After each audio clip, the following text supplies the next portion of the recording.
In 1960, Tolkien undertook a revision of The Hobbit that would have brought it into greater harmony with Lord of the Rings, both in style and detail. However, the revision only got so far before Tolkien moved on to other things. On this episode, we'll look at the significant revisions Tolkien made to The Hobbit Chapter 2, as well as the direction he hoped to go with the rest of the book.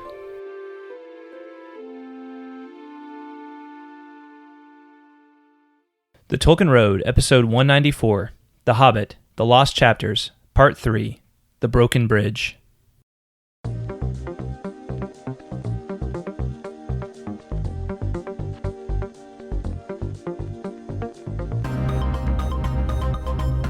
Hello everyone, welcome to The Tolkien Road, Episode 194, The Hobbit, The Lost Chapters, Part 3, The Broken Bridge. Greta? Hey. What's new? You know, not a whole lot. No? Not a whole lot since last week, no. Mm-hmm. How about you? What's new with you? Nothing really. Nothing really. Just some Hobbits, some chapters from the Hobbits. That's cool. Just some Hobbits from the chapters. Okay. Yeah. We got some new Hobbits, you mean? Some new Hobbits from the chapters. Yeah, that's what I almost said. Oh. So. Gotcha. Some new stuff from The Hobbit that I've been digesting so that we can talk about it to you guys, the listeners.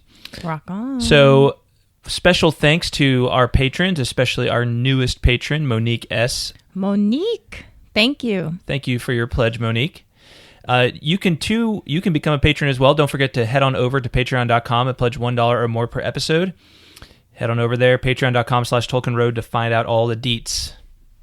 The deets. And then rate us on iTunes. Please leave us a 5-star rating and say some nice things about us. As we've started doing, we've started doing one piece of correspondence and responding to it every week. But we're also going to read one of the reviews that we get every week. Oh, so, fun. Yeah. Okay. So that's the plan. So sounds good. So we need people to leave us reviews. Yeah. So we have reviews to read. Just, it's if you go and leave us a review and say really cool or awesome things about us, then you might get read on the air.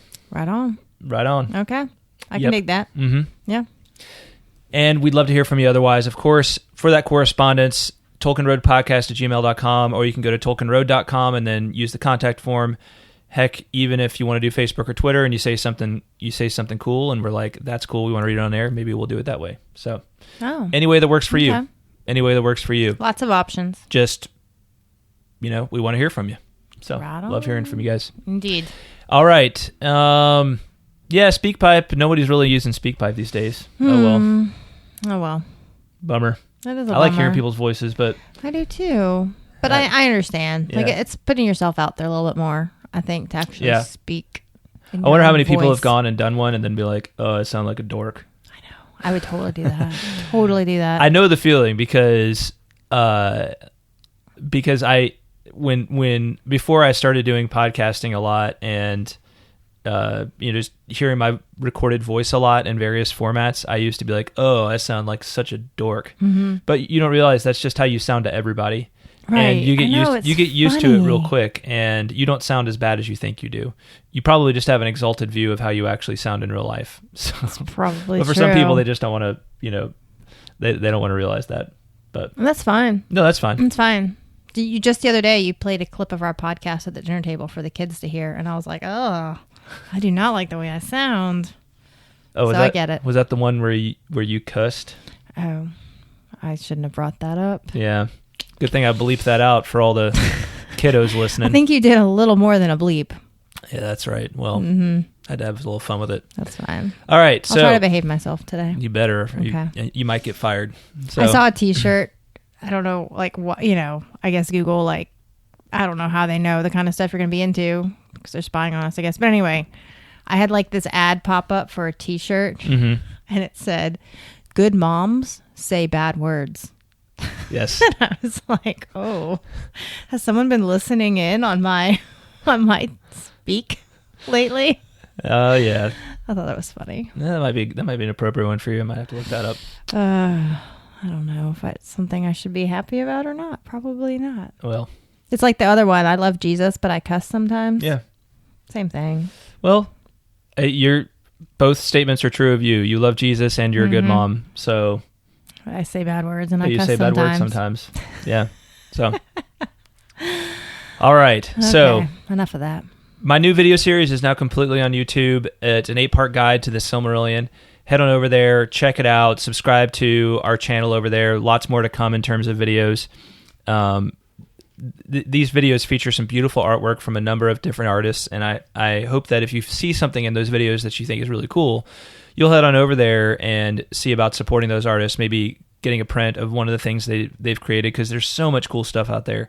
And if you're like me, you really love seeing Tolkien's works come to life in that way. And you love seeing different takes on it too, like not just one particular perspective, but there's so many different artists with incredible talents who bring different perspectives to Tolkien's world. And it's always fascinating to me to see what they do, right? Yeah. The things they create. I know, it's really I've seen awesome. many things where it's like, I never thought of it before in that way, but that really seems to work. Yeah, just how different people interpret different. Well, there's all kinds of cool stuff about characters Ainulindale and early stories from the Silmarillion. You'll just see all these different episodes that you've pictured in your mind's eye, and it's just neat to see how other people bring them to life. Yes, So absolutely. and then so check out those videos, and then just to bring you guys up to speed on the current plan for the next episodes, this will be the last one we do on the lost chapters from the history of the Hobbit. But we are planning to spend a lot more time in the Third Age in the not too distant future. But for next episode, my plan is actually to do kind of a more open-ended discussion episode, and what I want to talk about is the future of Tolkien's Legendarium. Because I'm really fascinated by this question, because just a few years ago, we did maybe a couple of episodes on this topic, and in fact, I think we may have been doing one when the news of the Amazon deal had broke, right? And it was just like, whoa, it was like the most biggest news, and probably the biggest news in the history of Tolkien since like the publication of the Silmarillion, or maybe even since the death of Tolkien himself, or maybe when they decided to make the Lord of the Rings movies. But in my mind, like first of all with that deal, and then second of all with the death of Christopher earlier this year, God rest his soul, I think it's a really interesting time to be a Tolkien fan and to ponder what the future might hold, not just in terms of the Amazon TV show, but also in terms of, is there some possible future to go, like to actually explore more episodes from different time periods in the history, right? I mean, there's still the whole question of like the Silmarillion, right? Like, is that, will that ever be made into any kind of a TV show or a movie, right? Or a series of movies? But there's 3,000 years of history in the Third Age. Like, we know that the Amazon show is going to focus on the Second Age, but there's 3,000 years of history there. And then you got 3,000 years of history from the Third Age, right? That take place before The Hobbit and The Lord of the Rings. Mm-hmm. You've got a couple of decades of story between the end of The Hobbit and the start of The Lord of the Rings, where Bilbo is apparently going on all kinds of cool adventures. Yeah, there's just so much, and so I want to explore a lot of those possibilities and talk about what that future could hold. And because I think it's a really exciting topic, and I think it's also one where people are going to have pretty starkly different views. Mm-hmm. So I think that'll be a fun one to go into. Oh, that does sound fun. So count me in. Right on. Okay. All right. So let's see. Let's dive on into this last part of The Hobbit, the Broken Bridge, as I'm calling it. So, and this is I thought this was a good title for the episode, not just because it's the reworked title of Chapter 2 of The Hobbit, but also because this is kind of where it seems to have all fallen apart for Tolkien, right? He got through a significant revision for Chapter 2, got started a little bit of a revision of Chapter 3, and then it just kind of trailed off from there, right? And he never really came back to it in a meaningful way. So, but there's a lot. This is, and honestly, Chapter 2 is the most interesting section of what we have here, right? What he did leave to us. So that's where we're going to start. So if you need background on what this is, you can go back to the episode 192 where we gave the background on what we're talking about here. But essentially, in 1960, Tolkien sat down, said, I'm going to rewrite The Hobbit in a style that's more in line with The Lord of the Rings. And I'm also going to correct a lot of the details that I noticed that seemed to be off. And so that's what he did. He got through a revision of Chapter 1 and a revision of Chapter 2. And last time on episode 183, we talked about Chapter 1, and then now we're going to talk about Chapter 2 and the little bit of Chapter 3 that he gave us and some of the other odds and ends that were included in this package. So I'm not going to be hitting every change, as I said last time, right? There's just too much fine print kind of detail on a lot of these things. I'm not going to call it every time he changes an indefinite article to a definite article or something like that. But I'm going to try and hit the salient points, right? Like I'm going to try and hit the things that are like, oh, that's cool. And this really contains the coolest thing, which is this whole new episode. I mean, it's really an episode in Chapter 2, right? Everybody thinks of Chapter 2 as the troll chapter, and it still is here. Okay.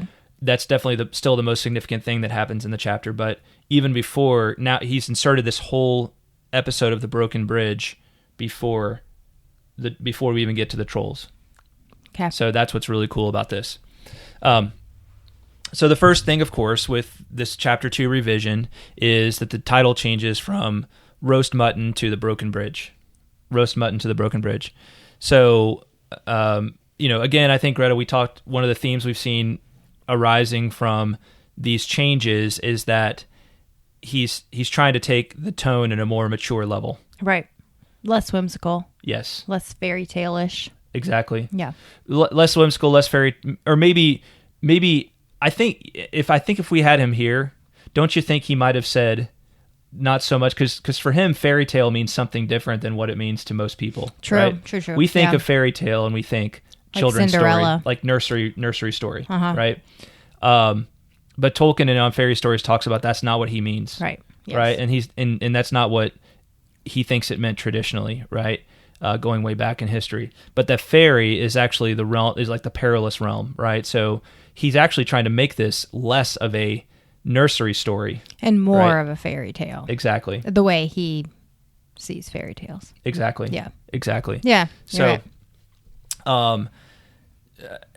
So we get this change in the title, Roast Mutton, and now it's the Broken Bridge, which again, it just feels, it's like more sober, like Roast Mutton, even like knowing what you know about the old Chapter 2, the Chapter 2 that we, really stands, Roast Mutton is kind of a humorous title for this, yes, for this chapter, right? Because the whole thing is that the trolls are annoyed because all they have to eat is roast mutton, right? Yeah. And they'd love some man flesh to eat, right?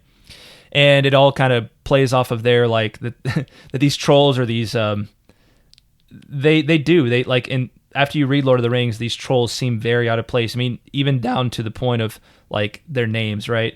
Oh, yeah, like Bill, Tom, and Bert. That's right, yeah. It's almost like these, I think it's like kind of a Cockney kind of thing. Like, they've got kind of this, that you can just see them like kind of talking in this very like, like the chimney sweep from Mary Poppins. Right. Yes. That it's, that they're these like funny characters, even though they're bad guys, they're really nasty creatures, right? They're still they got these funny personalities, right?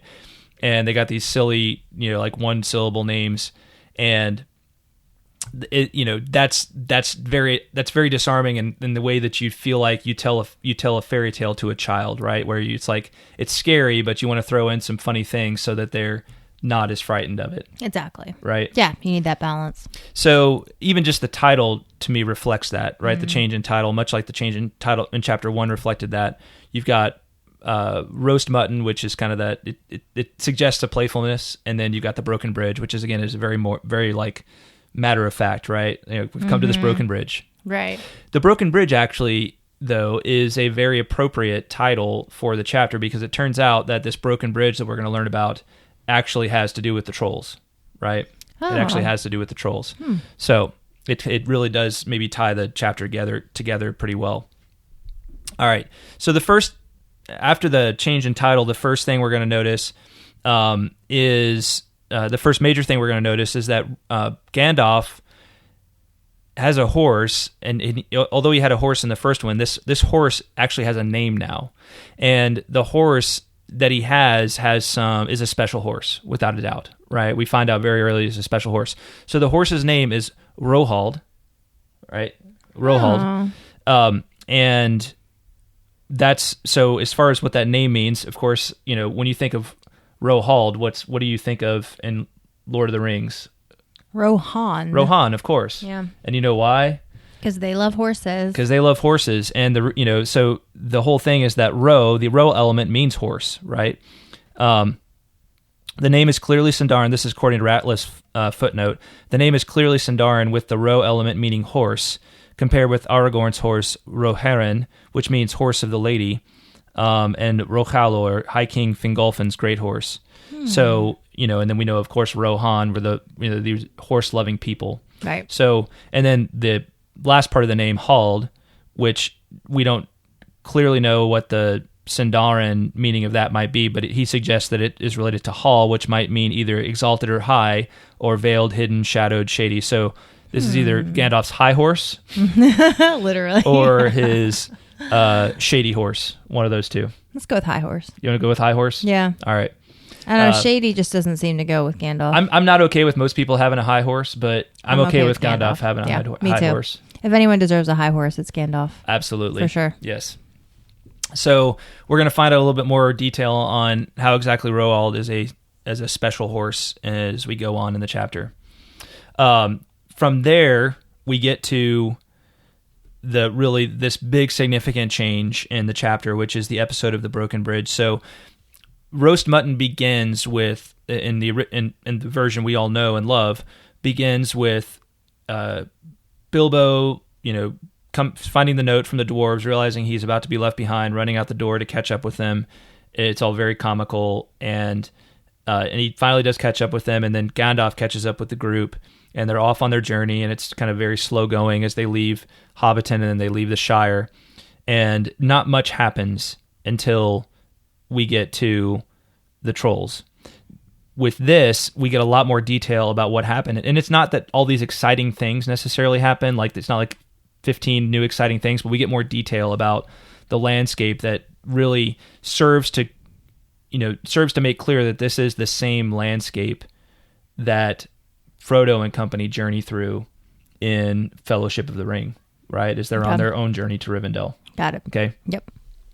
So, we've got this Broken Bridge episode, and I'll just read a little bit. So we've got, this is from the new version, before they get to the Broken Bridge. In a day or two, they came to Bree on the Hill. There they spent their last comfortable night for many a day to come in the great inn of Bree, the prancing pony, well known to the hobbits of the east side of the Shire. Bree was as far as Bilbo's knowledge reached, even by hearsay. Beyond it, the lands had been desolate for many long years. When in a day's journey more they came to the last end, they found it forsaken. They camped in its ruins, and next day they passed into a barren country with great marshes on their left as far as eye could see. They went very slowly now, sparing their laden ponies and often trudging on foot, for the road became very bad, rutted and pitted, and in places almost lost in a soft bog. The weather remained dry. As far as Bree, it had been as fair as May can be, even in legends, but it was gray now and rather sad. So, we get a lot of notes of Bree in the story now. We find out that they pass a lot of, so sometimes you get this impression of this road, this east-west road between the Shire and Rivendell, that like nobody ever travels on it. But they actually talk about how they pass a bunch of, they pass dwarves and they pass men and they pass farmers and hobbits and all these other sorts of people on the road, right, as they're traveling. So this is apparently a pretty well-traveled road. Okay. So that's another interesting note that just fills out the detail a little bit, and brings the wider context of this story to bear. Okay. Yeah. So, and then finally we get to, after a good couple of days journey, they do finally get to the Broken Bridge. In the old version, it mentions them passing over this bridge, and what this bridge is if you look at the map in the Fellowship of the Ring, if you go to if you go to the Eriador map, then you'll see this last bridge that's mentioned there, right to the west of the Trollshaws. That this is the bridge they're referring to. Okay? And it goes over the river Mithiathel, which is the Grey Flood or the Horwell, right? It's a little confusing because he refers to it in the text as the Grey Flood, but the Grey Flood is actually the combination of the Methiathel and then the Bruinen rivers. So, but this is that last bridge that's marked there, and in the original Hobbit, they just pass over it really without incident, right? But so here, it was not broken. It was not broken. Here they come to it and it's broken, right? It's like, well, crap. And this is not some kind of like little trickly stream, right? This isn't just a little creek. This is a significant, like a roaring river. Yeah, this is a significant river. Maybe not the Mississippi, but it's still enough to drown you, right? That you can't easily swim across or walk the ponies across, or right. It's like not that. just something you can kind of walk through, a little trickly stream, right? So they've got to figure out how to get over this bridge, and with without going into all the detail about what happens, essentially they're all a little scared to do it, and Gandalf, with Gandalf's horse, Rohald, previously mentioned, shows them all how it's done. And it's very interesting. The horse does, right? That's awesome. Yeah, so again, this horse is special, right? It's not your it's just not just some random pony from some farm back in the Shire. This is some kind of special horse that we know exists in the world of Tolkien amongst certain peoples. And this horse shows them how to get across the river. He demonstrates it for all the other horses, and it's really interesting because this serves to characterize all of the horses that are with them, and shows that these other horses also sort of look up to Rohald in a special way, that they recognize that he's a special horse. That's interesting. Yeah. And of course Gandalf is able to talk to him in a certain language that we don't really know what it is, but we can maybe muse that it's some form of Elvish, and then Rohald is able to make it, to kind of carry out whatever Gandalf told him to do, right? And like Gandalf and the hobbits and the dwarves, they're riding. Yes. The ponies and Rohald through the river. Is that how it works? We won't go into all the detail of exactly how they make it across. I'd encourage you to get this and read it for yourself, right? I don't want to steal Ratliff's thunder too much, but yeah, he. Rohald sets the example and shows them all that it can be done. Gotcha. It's basically how you want, what you need to know. And so, this is a cool little episode and tells us more about Rohald. And, but again, there's several pages of this. It's not like it's not like this hugely exciting incident that changes everything or anything like that. But it's just an interesting another passage that shows what Tolkien was really hoping to do with this revision. That he was looking to, instead of just being then they left the Shire, and then they came upon the Trolls, and then they got to Rivendell, right? We go to Fellowship of the Ring, and as we know, because we spent, we've been reading it aloud with the kids, they're in the Old Forest for 3 chapters. Mm-hmm. They're on the road, they're in Bree for a chapter. They're on the road between Bree and Rivendell for multiple chapters, and it's again this expansive sense that Tolkien really seemed to care about giving to his works, right? He wanted to make the world that they were in feel real, and this serves to do more of that. So you think that this Broken Bridge episode was mainly for the purpose of expanding the chapter and the event? And I guess I'm just wondering, if it doesn't really add that much, I guess I'm just wondering, what was there more to it than the fact that he just wanted to add stuff? Well, I think there is. Okay, good. So I think there's 2 reasons. I think first of all, Gandalf's disappearance is explained better now, because even though Gandalf is with them while they're crossing the bridge, when he realizes that the bridge is out, he realizes, oh, we've got a problem. And he actually, and later on we learn this is why he disappears right before they meet the Trolls, because he was, previously it's why did he disappear, right? Yeah. Now we realize he rode ahead to Rivendell, and we find this out in Tolkien's revision. He rode ahead to Rivendell to get help. I see. Okay. He was okay, I need to find out what's going on. I need to get some assistance. Second of all, we learned that it's actually the Trolls that took out the bridge, right? So the Trolls took out the bridge so that people traveling on the road would have to go through the forest, and it would be easier for the trolls to catch them, right? They would have to. So you remember there's that So there's a discussion in here about. You wouldn't remember this. There's a discussion in here about. They're like, well, we could go north and try to cross the river somewhere further north where there's less. You go towards the what do they call it? Not the mouth of the river. That's the end of it, but the source of the river. As you get further close to the source of the river, it's less deep and it might be easier to cross. So the trolls are maybe thinking, well, if we can get people to go further north and try to cross there, then we can trap them and then we can capture some man flesh, right? So this bridge being broken out kind of raised 2 red flags for them, basically. Right. Like it made Gandalf realize that the trolls wouldn't be just one red flag. Well, just the red flag it raised was Gandalf didn't know about the trolls, but he said something was wrong here, right? This is not how it should be. He rode ahead to get help. Got it. Right. Okay. And then is it because now that this present the trolls through this breaking of the bridge, did it kind of make them into more of an enemy that they like were trolls naturally feared? I mean, I guess I'm wondering, did it make the trolls scarier or more of a threat in some way? I don't know that it made them scarier or more of a threat. I mean, maybe, to show that they were powerful enough to take out this bridge.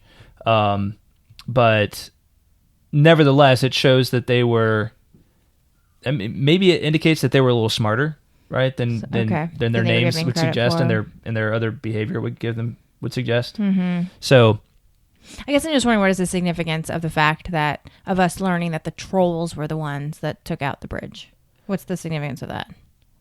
Oh, it ties it together, right? I mean, I don't think there needs to be a grand significance to it, right? Okay. I think it is a plot device. And again, like, you got to be too careful when you're talking about Tolkien and plot devices and thinking that everything has to have some specific plot device. For Tolkien, I think it's an acceptable reason to say, like, I want to fill out the geography of this place between the Shire and Rivendell, right? Because there's like huge, like several days worth of journeying, and it's through some pretty perilous realms, right? Mm-hmm. And I think it's enough with Tolkien to say that he just wanted to give more of a geographical excursion. But but he does tie it back, right? He does tie it back to some plot points in the process. Okay. So, I know that a lot of writers would be like, well, why does that even matter? And everything has to fit into the story somehow in a kind of a play in a way that makes sense. But I don't think that's always the case for. Everything does ultimately fit in somehow, and that's very important to him. But it's not necessarily that like we learned that the trolls destroyed the bridge, but that just serves to tell us why the bridge was destroyed, right? Gotcha. Yeah. And the bridge being destroyed is the reason that Gandalf travels ahead and leaves them alone, and then is able to circle back later and find them about to get eaten by the trolls, and ensure the trolls get turned into. So just kind of answers some questions. Maybe fills in some gaps.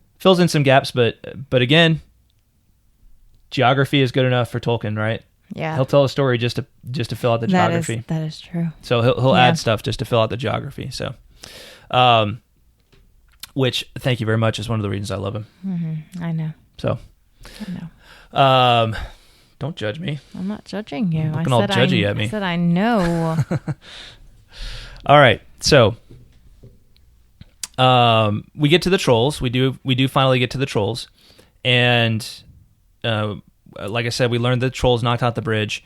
A couple of changes here, some minor details, but they're interesting. In the original one, it talks about Bifur and Bombur giving trouble to the trolls before they get caught, and here we get Fili and Kili giving trouble to the trolls, right? Which I think Tolkien probably would have realized seems a little more appropriate than Bifur and Bombur doing it. That Fili and Kili were kind of the, they were the let me at 'em kind of dwarves, right? Yeah. So they were the young, unrestrained ones, right? Yeah. And then we have Gandalf's appearance, where in the original he says, "Dawn take you all," right? As the sun comes up, and he, and the sun comes down upon the trolls. In the new one, he says, "Dawn strike you all," right? Dawn strike you all. Interesting. And then just some little, some of the little asides, like, as you probably know, right? Wink, wink to the kiddos, right? That stuff like that is deleted out of the text. and then we get to the episode of the Troll Cave, and Gandalf gives weapons. So this is interesting. Instead of everybody just kind of finding something in the Troll Cave, Bilbo and Thorin in the original, like Gandalf, Bilbo, and Thorin all find their weapons and are just like, look, I found a weapon for myself. Interesting. It has some stuff written on it.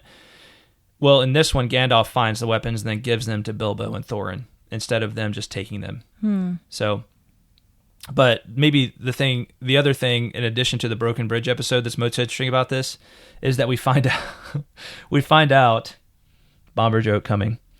Oh boy. We find out that Bomber slept through the whole troll incident. He slept through it. Right. So wait, wasn't he captured in the first one? He was. Else? Yes, he was captured. It says he was one of the ones that fought them in the old one. Right. And then we find out here that after the troll incident, they're all looking for him. So I'm going to read some of this from the new one, or from the revision. These look like good blades too, said the wizard, half drawing the swords and examining them closely. They were not made by any troll, nor by any smith among men of these days. But there's black blood on them, goblin blood. When they are cleaned and the runes on them can be read, we shall know more about them. Now you had better look for Bomber, said Gandalf, and we shall need the ponies if you can find them. Bifur and Bofur went off, and soon came back with the old fat dwarf. He looked rather glum. Not that he minded at all, having missed the affair of the sacks, but they had found him fast asleep, and no sign of the ponies. Thorin was not pleased. Gandalf laughed. Never mind, he said. Let's have breakfast. You were fools to bring them across the road. I wonder you got them so far. No one could have held them when all the noise started. But they'll be all right. My Roald is looking after them. So they all set to and had a great breakfast, or a feast as it seemed, and after that they slept, even Bomber, for their night had been disturbed. They did not make a move until the afternoon. Then Gandalf got up and went down the hill, and soon he came back leading his white horse and all the ponies coming meekly behind him. Then the dwarves packed up all the food that was left fit to eat and other things that might prove useful, and they carried away the pots of gold.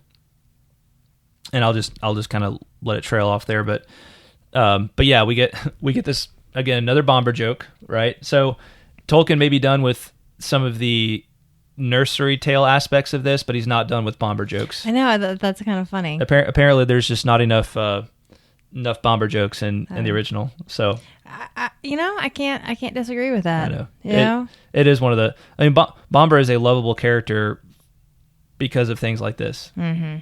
Absolutely. And it's something that adults appreciate too. Absolutely. Maybe even more so than the kids. And as long as you give Bomber enough time to actually like show what an awesome like warrior he is too, then it's okay. Right? It's totally okay. it all kind of weighs out, right? Yes. Yeah. So true. Hopefully he would have gotten his chances to show that he could, kick some goblin, I won't say the word because Yep. Yeah. I won't say it either. I got in trouble last week. I did. All right. So that's chapter. That's a lot of the. One more thing. We've got also Gandalf gives a longer explanation for where he was towards the end, and as we already talked about, he rode ahead because of the bridge being broken to get help, and of course he rode ahead to Rivendell. And we actually get a mention of rangers in this, right? Oh. So the rangers, of course, of whom Strider Aragorn is a ranger, and we get a mention of rangers in the story here, which is an interesting new detail. They're not named at all in the original, were they? I don't think so. Okay. Yeah, not that I'm aware of. So just another way of tying it all together. Absolutely. Yeah. Yeah. Okay. All right. So let's see. We've also got Chapter 3. So we do get a revision to the name of Chapter 3 from A Short Rest to Arrival in Rivendell, but not much else. Now, of course, again, the chapter revision, I think we're seeing the theme with the chapter revisions, right? I mean, I was never, like, A Short Rest is, like, not that great a name for a chapter anyway. It's better than Arrival in Rivendell. But, yeah, it's again, Arrival in Rivendell, very matter of fact. Yeah. It's like you're looking at an itinerary. That's a great point. Yeah, I think you put that well. Saturday, 10 a.m., Arrival in Rivendell. Right. Well, and it all kind of goes back to that, here you are on your long-expected party, long-expected journey, right? Leaving on your long-expected journey. Yeah. So I can see what he was trying to do here, but yeah, it's maybe, and we can maybe wonder if he was just trying something new and hadn't settled on these as the final names of the new names of the chapters. Just trying to emphasize. Trying to emphasize, or maybe saying like this is kind of a first draft of this chapter title, because I mean, not all the titles in Fellowship of the Ring are like that. You know, like they're not all matter of fact, and you know, like A Conspiracy Unmasked is, you know, a really good title. That's for that chapter, a really good right? title. Yeah. A Shortcut to Mushrooms, right? You know, these are all great. You know. Well, these are well-titled chapters for that book. So he may have come up with something better if he had carried out this revision all the way through. There's not much as far as chapter 3 in terms of actual substantial revision to the text. There are a few little things here and there. He does make some notes that are interesting to read out. So he says the chapter 3 should make clear Elrond's care for the roads from Grey Flood to the mountains, so that Gandalf, Elrond would have had a responsibility for caring for the bridge. Right? Oh, okay. So that Elrond, you know, his dominion as Elrond, as the Lord of Rivendell, extended out from just Rivendell, right? He had dominion over a lot of the region surrounding Rivendell, all the way at least to the Grey Flood River where the bridge was out. It would have also gone more into the story of Rohald and how he belonged to Rivendell and had been lent by Elrond to Gandalf, right? This would have been in chapter 3, you're saying? Right, exactly. Okay. And that's really important, I think, because in what Ratliff speculates is that the reason Tolkien would have wanted to point that out is because what happens to the ponies in chapter 4 when the others get caught by the orcs in the mountain. Do you remember? They wander off? The ponies get taken. We never find out what happens to them. We assume that they get eaten by the orcs, right? Okay. Yeah. So the thought would be that would have been an inappropriate ending for a character like Roald, right? Gotcha. Okay. So, which, yeah, I would agree. Yeah.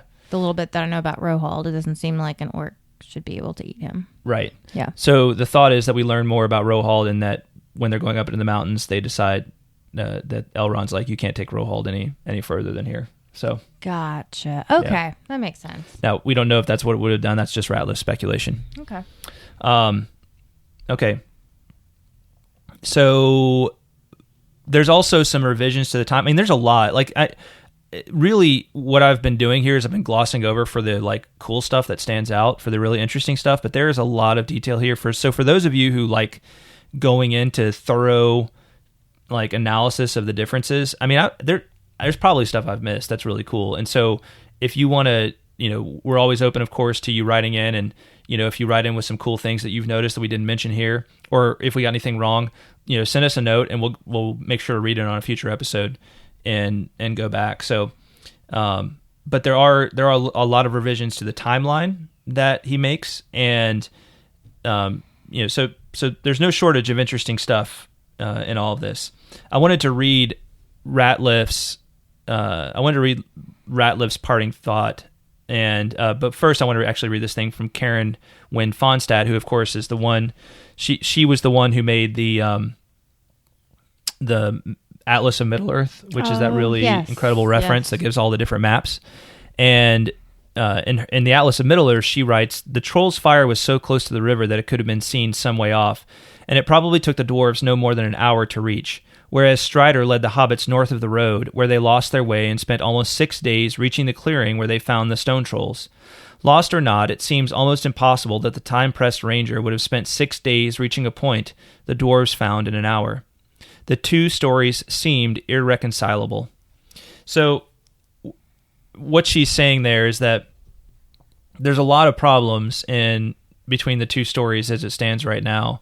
And when you say the two stories, you mean the original and the revision? No, it's between The Hobbit and Lord of the Rings. I see. Right, between the geography. So the point she makes there is that Strider in Lord of the Rings leads them on this really roundabout thing that takes almost 6 days to get around this area, and they come to the stone trolls after 6 days.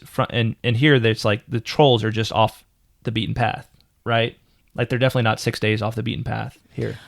Oh. She just says that seems irreconcilable in all this. And I read that, and I thought that was an interesting quote, because I think it kind of indicates that even though there are, you know, there are definitely discrepancies between The Hobbit and Lord of the Rings that any writer who loves his work would have been like, oh, wish I could have that one back, wish I could do that one over, get it right. There's also something to be said of like, don't mess with the space-time continuum, right? Like, as I heard a musician say one time when talking about going back and revisiting some of his past work, there's problems with going back and messing up the space-time continuum. That, of course, is a reference to Back to the Future, yes, where there's all these problems that are caused when you go back and you try to change even the smallest detail from the past. I think there's some wisdom in what Sam says and what Sam might say, right? Which is, this sounds at least very Sam Wiseian to me. What's done is done, right? Yeah. That sounds like some Sam wisdom. Let sleeping dogs lie. Right. Yeah. So I think that's probably right. But at the same time, I'm kind of like, how delicious would this have been, right? To have this whole thing. To have the whole thing. Yeah. Right? Yeah. I think there could have been some really cool stuff. The only thing is that it really wouldn't have solved all the problems. It would have solved some problems and then created a bunch more in the end. Right? It would have solved some problems but then created a bunch more in the end. Yes, that's true. So here's Ratliff's parting thought on all this. We cannot know what else Tolkien would have added to the story had the 1960 Hobbit or Fifth Phase continued beyond this point. Bilbo could not have met Arwen at Rivendell, for we know she was at that time in the middle of a decades-long visit to her grandparents, Galadriel and Celeborn and Lorien. But did Bilbo's lifelong friendship with Aragorn, then a 10-year-old living in Rivendell with his mother and being raised by Elrond, begin during his visit there, either on the outgoing or the return trip? Did Legolas Greenleaf fight in the Battle of Five Armies? I mean, hasn't this guy seen Peter Jackson's movies? Come on. Would more light have been cast upon the storm giants of the Misty Mountains or the source of Beorn's enchantment? Or would we have learned a little more about the elusive Radagast?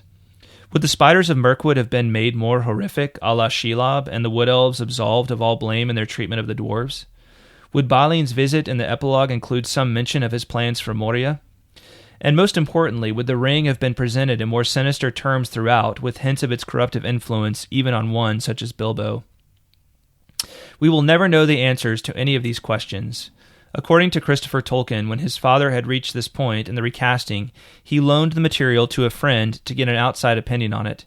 We do not know this person's identity, but apparently her response was something along the lines of, "This is wonderful, but it's not The Hobbit." She must have been someone whose judgment Tolkien respected, for he abandoned the work and decided to let The Hobbit retain its own autonomy and voice rather than completely incorporate it into The Lord of the Rings as a lesser prelude to the greater work. When he briefly returned to it in 1965 for the third edition revisions, he restricted himself in the main to the correction of errors and egregious departures from Middle-earth as it had developed, and left matters of style and tone alone.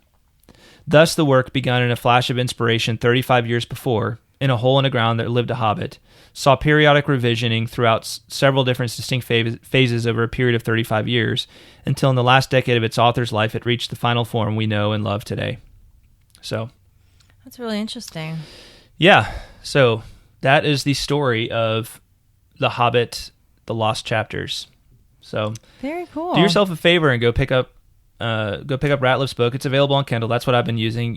I think you can pay more and get like kind of a bigger, cool binding of it. And it's got, I mean, this is just we've just been going over a small section of that book. If you're into the history of these texts, then you really should own of Tolkien's works. You really should own, this book. So. Right on. All right. Any questions, Greta? No. All right. That was very enlightening. All right. Well, let's get to some correspondence, shall we? Yes. Let's do that. All right. First off, we'll go with our iTunes review of the week. Okay. Let's see here. Let me pull it up. So this is from a few weeks back. They said, already one of my favorite podcasts. I found this podcast 2 weeks ago after I began rereading the Silmarillion and wanted to nerd out even more. I can't stop listening, at least 30 episodes deep now after starting at the beginning. John and Greta are fantastic. Well, thank you very much. I love hearing their thoughts on Tolkien's work, the author himself, and their haiku. I especially appreciate when the hosts talk about how they take the themes and messages of Tolkien's works to heart and in their personal life. If you're a Tolkien fan, you need to give this podcast a try. Oh, that's very nice. Awesome. Thank you so much. Thank you. Thank you for that awesome review and your kind words. And we're pleased that you're so pleased with the podcast. We aim to please. So absolutely. Very cool. And then our letter of the week is from Marilyn the librarian. Marilyn. And she had a really cool insight into what we've been going over with the history of The Hobbit. Oh, nice. So make sure I find the right one here. Marilyn, you send us so much correspondence and we're so slow to respond. But this is our most recent one, so I feel pretty good about this. All right. She says, "Hello, Cars Wells. I'm enjoying your review of the 1960 Hobbit. I only recently discovered and read Ratliff's History of the Hobbit, so it's good to hear about it again so soon. I was struck by your comment that Bilbo appears somewhat childlike despite his years in both versions of the Hobbit. And suddenly I was thinking of a line from The Quest of Erebor, which you also reviewed not too long ago, from Thorin. Thorin was contemptuous and suspicious. 'He is soft,' he snorted. 'Soft as the mud of his shire and silly. His mother died too soon.' I have always been surprised by that last comment. Why on earth did Thorin think that of Bilbo? What's the possible connection? But it came to me as I heard your remarks on Bilbo that this seeming childishness could be what Thorin was reacting to, because I remember that Tolkien's mother also died too soon. Suddenly I was picturing a young lieutenant facing trench warfare, a venture wholly unlike anything in his experience. Did Tolkien think he himself was soft and silly? That he had never really grown up after his mother's death and before that enormous, wrenching event of mass violence which shaped all the rest of his life? And what difference might it have made if Mabel had not died? Why did Thorin value the presence of mothers in the lives of their sons so highly with regard to their maturing? I'm just beginning to turn these questions over in my mind. I'd love to hear your thoughts." Wow. It's... That's amazing. That's a really great insight. Really, really good. Yeah. I wish I knew. Both of us grew up with both of our parents. Yeah, thankfully. Thankfully, yeah. Mm-hmm. So it's hard, I think it's hard for either one of us to fathom what that, what it would mean to lose not just one of your parents, but both of your parents before you're an adult. Yeah. Right? Yeah. So,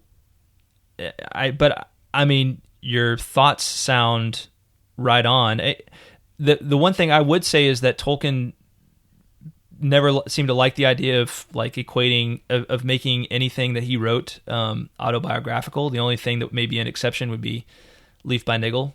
But at the same time, I think that if the shoe fits, wear it, right? If we, there seems to be a parallel there. I think you've made a pretty good case that there's probably some kind of parallel there. And we all know that a writer's own psyche can't help but slip into the things that they write. Right.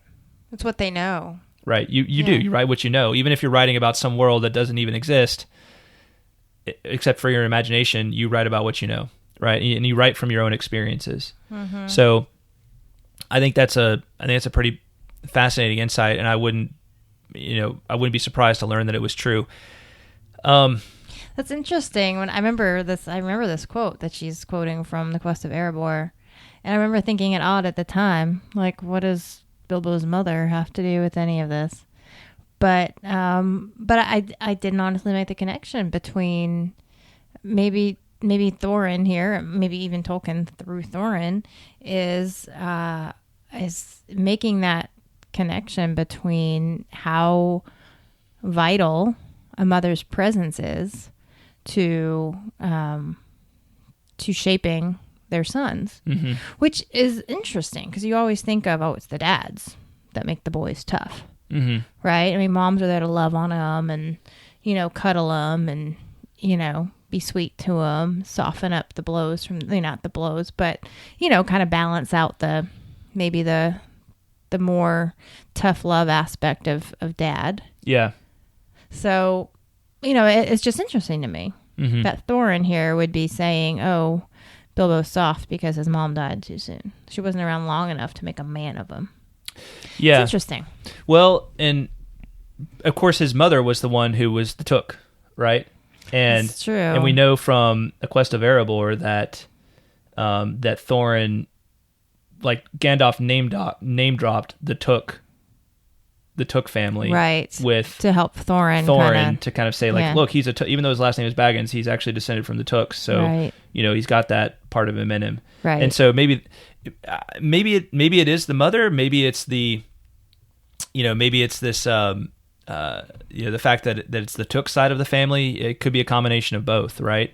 I think in the end, of course, I'm speaking as dad, so I may be a little biased, but I think both parents have a significant they role. both have a significant role to play in the development of a child, right?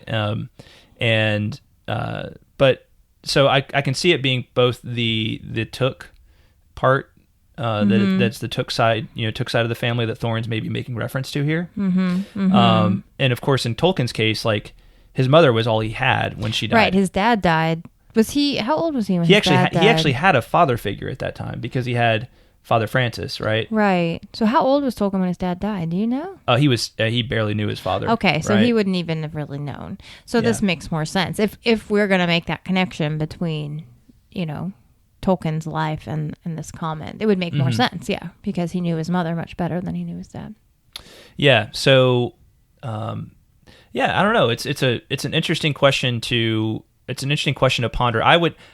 My gut would say that it ties back to the Took factor, right? With his mother's side of the family, because his father was a Baggins and, is kind of the softer side of the family. So maybe once his mother was gone, right? The Baggins side, it asserted itself somewhat, right? And he became a little softer and all that sort of thing. So, I don't know. Marilyn, let us know what you think. It's absolutely a very interesting question, and it would be great if we had Tolkien here to be able to give us his own thoughts. I know, right? That's a very cool insight. Yeah, yeah. I'm sure anybody who was not a professional already, who was a more even though I don't think he was conscripted in the strict sense, I think most of the people who fought in the war were conscripted in the sense that they volunteered out of a strong sense of duty to their country, right, in the time of war. Right. And you didn't want to be left out of that if you were going to be part of normal society. So, so I would imagine that Tolkien found himself in war, and he probably had heard some about like how ugly it is and everything, and then he gets into it, and it's just like, you have no idea. Because, who of us that have never been in something like that could imagine the kind of horrors that he witnessed on a daily basis, right? So, anyway. Yeah. Fascinating question. Absolutely. Great letter, Marilyn. Yes, thank you very much. Thank you very much. All right.